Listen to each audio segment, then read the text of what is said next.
بسم اللہ الرحمن الرحیم۔ اللہم صلی وسلم علی سیدنا و نبینا و مولانا محمد وعلی آلہ وعطرتہ اجمعین۔ ناظرین محترم، ماڈرن ورلڈ کے اندر اور جدید دنیا کے اندر جو فلاح انسانیت کے حوالے سے اور بہبود آدمیت کے حوالے سے کچھ اقدامات کیے گئے، کچھ سٹیپس لیے گئے اور کچھ اہتمامات کیے گئے، ان میں سے ایک اقدام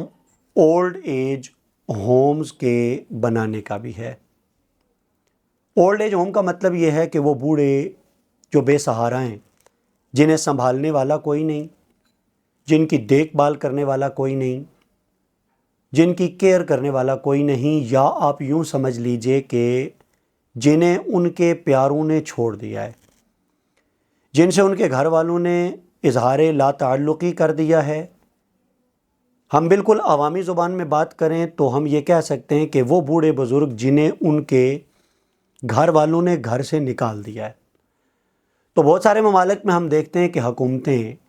اور بعض ممالک میں مختلف NGOs اور تنظیموں کی سطح پر، فلاحی تنظیموں کی سطح پر اولڈ ایج ہومز بنائے جاتے ہیں تاکہ اس طرح کے بے سہارا جو بزرگ ہیں، اولڈ ایج والے جو بوڑھے لوگ ہیں، انہیں وہاں رکھا جائے، ان کی دیکھ بھال کی جائے اور ان کی ضروریات پوری کرنے کا اہتمام کیا جائے۔ اولڈ ایج ہومز کے بنائے جانے میں اس میں کیا شک ہے کہ ایک مثبت پہلو ہے، ایک پازیٹیو اینگل ہے اس کا کہ معاشرے کے وہ افراد جنہیں کوئی سنبھالنے والا نہیں، چلیں حکومت انہیں سنبھال لے یا صاحب ثروت لوگ، اہل ثروت لوگ انہیں سنبھال لیں۔ لیکن اگر ہم تھوڑا دقت نظر سے غور کریں تو پازیٹیو اینگل کے ساتھ ساتھ اس میں ایک منفی پہلو بھی ہے، اس میں ایک نیگیٹو پہلو بھی ہے۔ ہمارے تمہیدی جملوں کو اگر غور سے سنا گیا ہو تو ہم نے ان جملوں کے ذریعے بھی اس منفی پہلو کو اجاگر کرنے کی کوشش کی، اور وہ یہ کہ اولڈ ایج ہوم بنانے کی ضرورت دراصل ان کمیونٹیز میں، ان ممالک میں، ان معاشروں میں اور ان سوسائٹیز کے اندر پیش آتی ہے جہاں کے لوگوں کو بوڑھوں کو سنبھالنا بوجھ محسوس ہوتا ہے، اور جہاں کے لوگ بزرگوں کو اپنے لیے برڈن سمجھتے ہیں،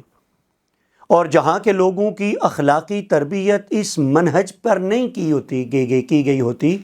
کہ کل جب تم بچے تھے تمہارے بزرگوں نے تمہیں سنبھالا، تو آج جب وہ بزرگ ہیں، آج جب وہ کمزور ہیں اور ضعیف ہیں، تو تمہاری رسپانسبلٹی ہے، تمہاری اخلاقی ذمہ داری ہے، تمہاری معاشرتی اور سماجی ذمہ داری ہے کہ تم انہیں سنبھالو۔ تربیت کے نہ ہونے کا نتیجہ یہ نکلتا ہے کہ وہ لوگ ان بزرگوں کو گھروں سے نکال دیتے ہیں اور پھر وہ بے سہارا ہو کر کے گلیوں میں، چوراہوں میں اور سڑکوں پہ اس طرح کے بزرگ ہمیں گھومتے دکھائی دیتے ہیں۔ آج ہم اس حوالے سے ہی بات کرنا چاہتے ہیں کہ دین اسلام کی تعلیمات کا اگر مطالعہ کیا جائے تو اسلام ایک ایسا عظیم الشان دین ہے جو بزرگوں کو سنبھالنے کے حوالے سے اور بوڑھے لوگوں، بڑی عمر کے لوگوں کی عزت اور تکریم کے حوالے سے بھی اپنے فالورز کو انتہائی خوبصورت تعلیمات سے روشناس کرواتا ہے۔ آج ہم نے اسی حوالے سے چند احادیث رسول رحمت صلی اللہ علیہ وآلہ وسلم کی آپ کی خدمت میں پیش کرنی ہے، اس سوچ کے ساتھ، اس درد کے ساتھ کہ شاید کوئی شخص حضور کی یہ باتیں سنے، یہ باتیں اس کے دل میں اتریں، اور اگر وہ اس قسم کی حرکت کا ارتکاب کر بیٹھا ہے، یعنی اپنے کسی بزرگ کے ساتھ اظہار لا تعلقی کر بیٹھا ہے، تو وہ رجوع کرے، وہ ریورس کرے، معافی مانگے اور بزرگوں کو اپنے گھر لے کر کے آئے۔ اس حوالے سے سب سے پہلی بات ہم رسول کریم علیہ الصلوۃ والسلام کی حدیث پاک کی روشنی میں عرض کریں گے۔ امام بخاری نے الادب المفرد کے اندر اس حدیث کو نقل کیا۔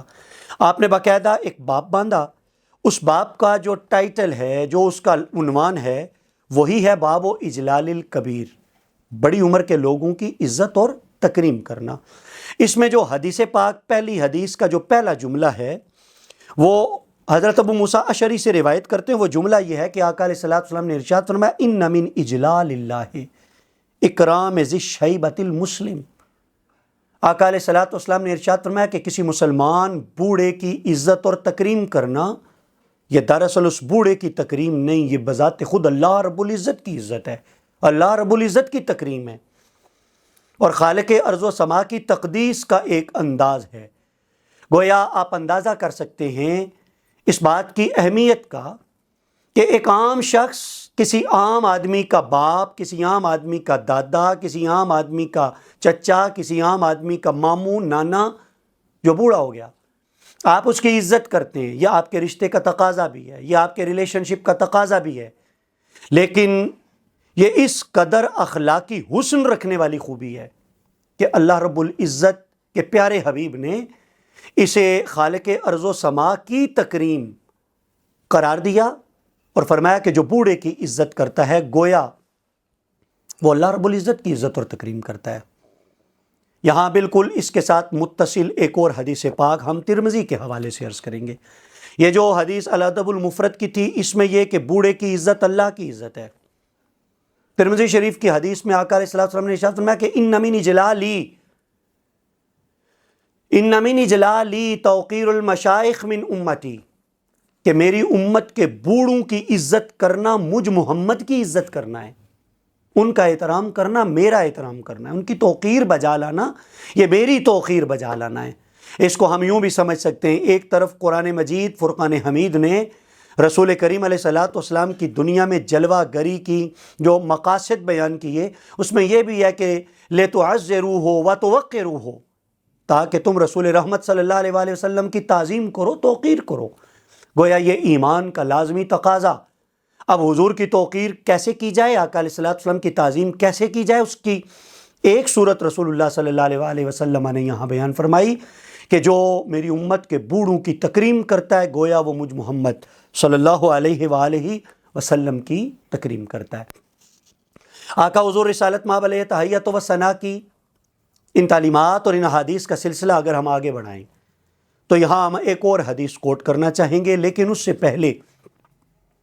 ہم بطور تمہید یہ بھی عرض کرنا چاہیں گے کہ آج آپ کسی کی عزت کریں گے یا توقیر بجا لائیں گے تو یہ گویا ایک قرض ہے جو اللہ تعالیٰ کل آپ کو ریٹرن کرے گا، آپ کو واپس لوٹائے گا۔ مختصراً یہ کہ جس طرح کا رویہ آج آپ دوسروں کے ساتھ روا رکھیں گے، کل جب آپ کو دوسروں کے سہارے کی ضرورت پڑے گی، کل جب آپ کو دوسروں کی توجہ درکار ہوگی، کل جب آپ ایکسپیکٹ کریں گے دوسرے آپ کی کیئر کریں، جیسا رویہ آپ نے دوسروں کے ساتھ رکھا ہوگا مستقبل میں آپ کے ساتھ وہی کچھ ہونے والا ہے۔ اس حوالے سے رسول کریم علیہ الصلوۃ والسلام کی ایک حدیث، حوالہ ترمذی کا ہے، آقا علیہ الصلوۃ والسلام نے ارشاد فرمایا کہ ما اکرم شاب شیخا لسنہ الا قید اللہ لہ من یکرمہ عند سنہ۔ اس جملے عربی کا معنی یہ ہے کہ جو بھی نوجوان کسی بوڑھے شخص کی عزت اور تکریم کرتا ہے، اللہ تعالیٰ اس کے بڑھاپے میں کسی ایسے شخص کو مقرر کر دیتا ہے جو اس کے بڑھاپے میں جا کر کے عزت کرے گا۔ آج آپ دوسرے بزرگوں کی عزت کریں گے، کل جب آپ بزرگی کی دہلیز پر قدم رکھیں گے اللہ تعالیٰ آپ کی عزت، آپ کی محبت دوسروں کے دلوں میں ڈالے گا، تو آپ کو ان کی توجہ حاصل ہوگی۔ رسول رحمت صلی اللہ علیہ وآلہ وسلم نے گویا بزرگوں کی عزت کو ہمارے بڑھاپے کی ضرورت بنا دیا۔ حضور کی اس حدیث میں یہ ایک حسن کا پہلو ہے کہ اللہ کے ہاں تو جو آپ کو اجر ملتا ہی ملتا ہے، لیکن یہ ایک ایسی نیکی ہے جس کا ریٹرن آپ کو دنیا میں ہی ملے گا۔ گویا آج آپ دوسروں کی عزت کریں گے تو وہ ان کی ضرورت تو ہے ہی ہے، وہ آپ کی بھی ضرورت ہے۔ آج آپ دوسروں کا سہارا بنیں گے تو یہ جس بے سہارا کا آپ سہارا بن رہے ہیں اس کی تو ضرورت ہے، کل جب آپ کو سہارے کی ضرورت پڑے گی تو گویا اس وقت یہ آپ کی ضرورت کی تکمیل کا بھی یہ خوبی نظریہ بن جائے گی۔ آقا حضور رسالت مآب علیہ تحیت و ثنا کی خدمت اقدس میں ابھی ترمذی شریف کی روایت حضرت انس بن مالک رضی اللہ تعالیٰ عنہ روایت کرتے ہیں، آقا علیہ السلام تشریف فرمائے، حضور کی محفل میں ایک بزرگ حاضر ہونا چاہتے تھے، وہ آئے، آ کے محفل کے باہر کھڑے ہوئے، ظاہر ہے وہ جگہ کی تلاش میں تھے۔ جو حضور علیہ السلام کے محفل میں پہلے سے موجود جوان لوگ تھے انہوں نے کوئی توجہ نہ کی، اور انہوں نے دھیان نہ دیا یا انہوں نے اہم نہ جانا کہ اس آنے والے کو جگہ دی جائے۔ آقا علیہ السلام نے چند لمحے دیکھنے کے بعد پھر حضور علیہ السلام نے ارشاد فرمایا کہ جو بڑوں کی عزت نہیں کرتا اس کا ہمارے ساتھ کوئی تعلق نہیں۔ گویا اشارہ کر دیا رسول اللہ صلی اللہ علیہ وآلہ وسلم نے کہ جب کوئی بزرگ آئے تو محفل میں اس کے لیے جگہ خالی کی جائے۔ اگر کوئی بوڑھا شخص آئے تو اس کو عزت اور تکریم کی جگہ پر بٹھایا جائے۔ ہم دیکھتے ہیں پبلک ٹرانسپورٹ کے اندر بعض اوقات جو بوڑھے لوگ ہوتے ہیں ان کے لیے سیٹیں مختص ہوتی ہیں۔ بہت زبردست اقدام ہے یہ، بہت اچھا اقدام ہے یہ، لیکن بعض اوقات مشاہدے میں یہ بات بھی آتی ہے کہ کسی بوڑھے کے اویلیبل نہ ہونے کی وجہ سے بعض اوقات نوجوان براجمان ہو جاتے ہیں اس سیٹ پر، اور کوئی پھر بزرگ آئے بھی تو اس کے لیے جگہ خالی نہیں کرتے۔ اسلام ہمیں سکھاتا ہے کہ آپ نے ہر شخص کو اس کی عمر کے مطابق، اس کے منصب کے مطابق، اس کے مقام اور مرتبے کے مطابق اسے رسپیکٹ دینی ہے، اس کی عزت کرنی ہے اور اس کا احترام کرنا ہے۔ یہاں ہم رسول اللہ صلی اللہ علیہ وآلہ وسلم کی ایک اور حدیث پاک طبرانی کے حوالے سے عرض کریں گے۔ آج کل کا دور جب کہ ہر بندے کو یہ گلہ ہے، شکوہ شکایت کہ ہم برکتوں سے محروم ہیں، بہت کچھ آ رہا ہے، انکمنگ ہے لیکن برکت نہیں ہے۔ رسول کریم علیہ السلام نے حصول برکت کا ایک خوبصورت طریقہ اور راستہ سکھایا۔ آپ علیہ السلام نے ارشاد فرمایا کہ البرکۃ مع اکابرکم، کہ برکت جو ہے وہ تمہارے بزرگوں کے ساتھ ہے۔ مطلب یہ ہے کہ جب تمہارے قافلے میں بزرگ شامل ہوں گے، جب تمہارے گھر میں کوئی بزرگ موجود ہوگا، اللہ تعالیٰ اس بزرگ کے وجود کی وجہ سے تمہیں برکتیں عطا فرما دے گا۔ ایک اور حدیث پاک میں سمجھتا ہوں رسول کریم علیہ السلام نے انسانیت پر کمال شفقت فرمائی، انتہا کی مہربانی فرما دی بوڑھوں پر۔ حضور علیہ السلام نے ارشاد فرمایا کہ بوڑھا اپنے کنبے قبیلے میں ایسے ہوتا ہے جیسے نبی اپنی امت اور قوم میں ہوتا ہے۔ جو مقام نبی کا اپنی امت میں ہے وہ مقام اپنے کنبے اور قبیلے میں ایک بوڑھے اور بزرگ شخص کا ہے۔ آج کی گفتگو کی آخری حدیث پاک آپ کی خدمت میں ہم عرض کرنا چاہیں گے۔ آقا حضور رسالت مآب علیہ السلام کی خدمت میں ایک موقع پر ایک مقدمہ پیش ہوا۔ دو فریق تھے، حدیث طویل ہے، اختصار کے ساتھ ہم عرض کریں گے۔ دو فریق تھے، ان میں سے ایک عمر میں چھوٹے اور دوسرے عمر میں بڑے۔ آقا علیہ السلام کی بارگاہ میں جب مقدمہ پیش ہوا، ظاہرہ اب عدالتی طریقہ کار تو یہ ہے کہ مدعی اور مدعا علیہ دونوں کو سنا جائے اور دونوں کا موقف لینے کے بعد فیصلہ کیا جائے، اور یہ آداب حضور نے ہمیں سکھائے۔ آقا علیہ السلام نے خود بھی یہ اہتمام فرمایا، دونوں کو بولنے کا موقع دیا، فرمایا اپنا مدعا بیان کریں۔ تو وہ جو چھوٹا تھا عمر میں، اس نے آغاز کرنا چاہا، ابتدا کرنا چاہی اور پہلے اپنا موقف دینا چاہا، تو آقا علیہ السلام نے اسے روکا اور روک کے فرمایا کبر کبر۔ اس کا مطلب یہ کہ پہلے جو عمر میں بڑا ہے اس کو بولنے کا موقع دیا جائے، اس لیے کہ اس کی زیادہ عمر کا تقاضا یہ ہے کہ اس کو اس کی عمر کے مطابق رسپیکٹ دی جائے اور احترام دیا جائے۔ ایک فقہی مسئلے کے حوالے سے بھی ہم اس عنوان کو واضح کرنا چاہیں گے کہ اگر بہت سے لوگ جمع ہیں، جماعت کا وقت آ گیا، ظاہر آپ کسی ایک نے امامت کروانی ہے، آگے بڑھنا ہے، مصلی پہ کھڑا ہونا ہے، باقیوں نے مقتدی بننا ہے۔ اب امام کون شخص ہوگا، اس پر جو شرائط امامت کی فقہا نے بیان کی، اب ان کی ایک ترتیب ہے، ان کی ایک تفصیل ہے کہ سب سے پہلے جو عالم بالسنہ ہو، پھر جو اقرا بالقرآن ہو، پھر اس کے بعد مختلف چیزیں، اور آگے چل کے جب اوپر والے تمام معاملات میں سارے برابر ہوں تو پھر فقہا فرماتے ہیں وَأَسَنُّهُمْ، پھر دیکھا جائے گا کہ عمر بڑی کس کی ہے۔ جس کی عمر زیادہ ہوگی مصلی امامت پہ کھڑے ہونے کا وہ اہل ہوگا۔ یہاں آقا علیہ السلام کی ایک اور حدیث پاک بھی ہم عرض کرنا چاہیں گے۔ حضور رسالت مآب علیہ تحیت و ثنا نے اسی لیے ایک موقع پر ارشاد فرمایا تھا کہ اے لوگو اتقوا اللہ وسودوا اکابرکم، بلکہ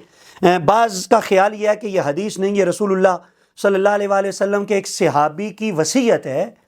جب وہ دنیا سے جا رہے تھے تو انہوں نے اپنی آل اولاد یا اپنے ماننے جاننے والوں کو یہ وصیت کی، فرمایا اللہ سے ڈرو، وسودوا اکابرکم، اگر اپنا راہبر بنانا ہے، رہنما بنانا ہے، اپنا قائد بنانا ہے تو بڑی عمر والے لوگوں کو بناؤ، اکابر کو بناؤ، ان کی عمر کا لحاظ کرتے ہوئے، ان کے تجربات سے، ان کے ایکسپیرینس سے، ان کے علم سے، ان کے نالج سے تم فائدہ اٹھاؤ۔ رسول اللہ صلی اللہ علیہ وآلہ وسلم کی یہ خوبصورت احادیث اس حوالے سے ہماری رہنمائی کرتی ہیں کہ جو ہمارے بزرگ ہیں، ہمارے بوڑھے ہیں، ان کا اصل مقام اولڈ ایج ہوم نہیں بلکہ وہ ہمارے سر آنکھوں پر ہونے چاہیے، ہماری پلکیں ان کی راہوں میں بچھی ہونی چاہیے۔ ہمیں قرآنی حکم کے مطابق اپنی شفقت کے بازو ان کے سامنے بچھائے رکھنے چاہیے، اور ہمیں ان کو عزت اور رسپیکٹ جس کے وہ بجا طور پر مستحق ہیں وہ پے کرنی چاہیے، وہ دینی چاہیے۔ یہی اپنے مستقبل کو اور اپنے بڑھاپے کو محفوظ بنانے کا بھی ایک بہترین ذریعہ ہے، اور قیامت والے دن بارگاہ رب ذوالجلال میں بھی سرخرو اور کامیاب ہونے کا ایک بہترین راستہ ہے۔ اللہ تعالی ہمیں دینی تعلیمات پر عمل پیرا ہونے کی توفیق عطا فرمائے۔